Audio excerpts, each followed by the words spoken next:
வலியின் வேலன் நாளைக்கான எபிசோடில் என்ன நடக்க போகுதுன்னு பார்க்கலாம் வாங்க. என்னோட ரிவ்யூ பிடிச்சிருந்தால் லைக் பண்ணுங்கள். ரத்னவேல் வள்ளிக்கிட்ட போயிட்டு, நீ வேலைன்னு விரும்புறியா, நீ வேலைன்னு தான் கல்யாணம் பண்ணிக்கணும்னு ஆசைப்படுறியா, இந்த கல்யாணத்தில் உனக்கு இஷ்டம் இல்லையா அப்படின்னு ரொம்ப கோபமாக கேட்க, வள்ளி கொஞ்சம் நேரம் யோசிச்சுட்டு, இல்லைப்பா அப்படிலாம் எதுவும் கிடையாது அப்படின்னு சொல்லிடுறாங்க. உடனே ரத்னவேல் ரொம்ப சந்தோஷமாயிடுறாரு.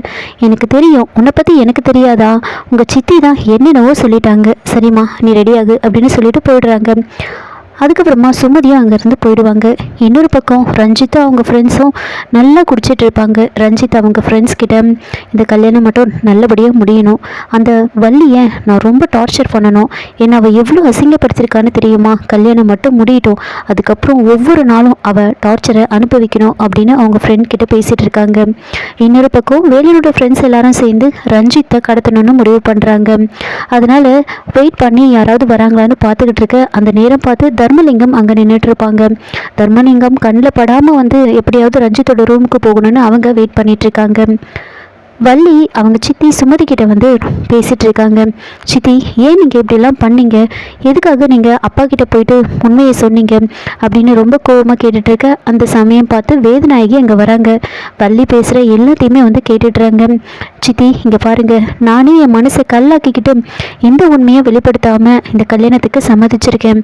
அப்படி இருக்கும்போது நீங்கள் அதை மொத்தத்தையும் காலி பண்ண பார்க்குறீங்களா, அப்பாவுக்கு எந்த ஒரு அதிர்ச்சியான விஷயமும் வந்து தெரியக்கூடாதுன்னு டாக்டர் சொல்லியிருக்காங்க.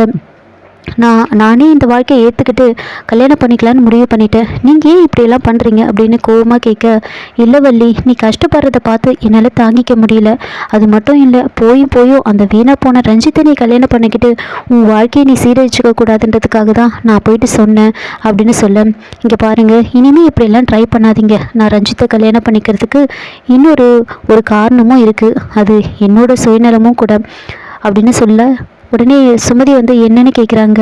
ஆமாம், இந்த கல்யாணத்தில் தான் அப்பா என் மேலே ரொம்ப பாசமாக இருக்க ஆரம்பித்தார், அம்மா என்னை தேடி வந்திருக்காங்க, இப்படி எல்லாமே நடந்திருக்கு, நான் இப்போ போயிட்டு அப்பா கிட்டே பேச போகிறேன், அம்மாவை இந்த கல்யாணத்துக்கு கூட்டிகிட்டு வர போகிறேன் அப்படின்னு வந்து பேசிகிட்டு இருக்காங்க.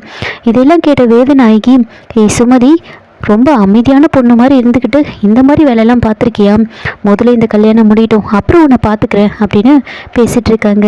இன்னொரு பக்கம் ரஞ்சித்தோட ஃப்ரெண்ட்ஸ் எல்லாம் நல்லா குடிச்சிட்டு ரூம்லேருந்து வெளியில் போயிடுவாங்க. ரஞ்சித் மட்டும் ஃபுல்லாக குடிச்சிட்டு அப்படியே படுத்துட்டு இருப்பார். வேலனோட ஃப்ரெண்ட்ஸ் எல்லாருமே சேர்ந்து ரஞ்சித்தை வந்து அங்கேருந்து ஒரு கோணி பையில் போட்டு தூக்கிட்டு வராங்க. தூக்கிட்டு வரும்போது கரெக்டாக தர்மலிங்கம் பார்த்துடுறாரு. ஏய், யார் நீங்கள்லாம், எதுக்காக இங்கே வந்திருக்கீங்க, என்ன தூக்கிட்டு போகிறீங்க அப்படின்னு கேட்க, உடனே ஒருத்தவங்க, சார் இதெல்லாம் காய்கறி மூட்டை அப்படின்னு சொல்லிடுறாங்க. என்னது காய்கறி மூட்டையா, அதில் ஒருத்தவங்க மாஸ்க் போட்டிருப்பாங்க, இவன் எதுக்காக மாஸ்க் போட்டிருக்கான் அப்படின்னு கேட்க, இல்லை அவனுக்கு வைரஸ் ஃபீவர் அதனால தான் போட்டிருக்கான் அப்படின்னு சொல்கிறாங்க. உடனே வந்துட்டு சரி அந்த மூட்டையை இறக்கி ஓப்பன் பண்ணி காமிங்க அப்படின்னு சொல்ல, அவங்களுக்கு என்ன பண்ணுறதுனே புரியல, நம்ம நல்லா மாட்ட போகிறோம் அப்படின்னு கீழே வச்சுட்டு ஓப்பன் பண்ணலான்னு வரும்போது வேதநாயகி அங்கே வள்ளி பேசினதை கேட்டுட்டு ரொம்ப வேகமாக வந்து தர்மலிங்கம் கிட்ட வந்து சொல்கிறாங்க, நீ வா ஒரு முக்கியமான விஷயம் அப்படின்னு சொல்ல, அக்கா இருக்கா, இந்த மூட்டையை நான் செக் பண்ணிட்டு வந்துடுறேன் அப்படின்னு சொல்ல, உடனே வேதநாயகி வந்துட்டு அதெல்லாம் வேண்டாம், நீங்கள் வா, காய்கறி மூட்டை தானே, அதையெல்லாம் நீ ஏன் செக் பண்ணிகிட்டு இருக்க, அதை விட இங்கே பெரிய விஷயம் நடந்துட்டுருக்கு அப்படின்னு தர்மலிங்கத்தை தனியாக கூட்டிகிட்டு போகிறாங்க. அந்த வள்ளி ரத்னவேல் கிட்ட பேசி அந்த ஜானகியை இந்த கல்யாணத்துக்கு வர வைக்க போகிறாளாம், அதை முதல்ல தடுக்கிறது பாரு அப்படின்னு வந்து தர்மலிங்கம் கிட்ட சொல்லிட்டு இருப்பாங்க. சரி ரஞ்சித் எங்கே இருக்கான் அப்படின்னு கேட்க, இப்போ தான் போயிட்டு வந்தேன், அவன் ரூமில் அவன் ஃப்ரெண்ட்ஸ் கூட குடிச்சிட்டு இருந்தான் அப்படின்னு சொல்ல, சரிவா அவனை போய் பார்க்கலாம் அப்படின்னு நேராக ரூமுக்கு போகிறாங்க. ரூமுக்கு போனால் அங்கே ரஞ்சித் இருக்க மாட்டாங்க.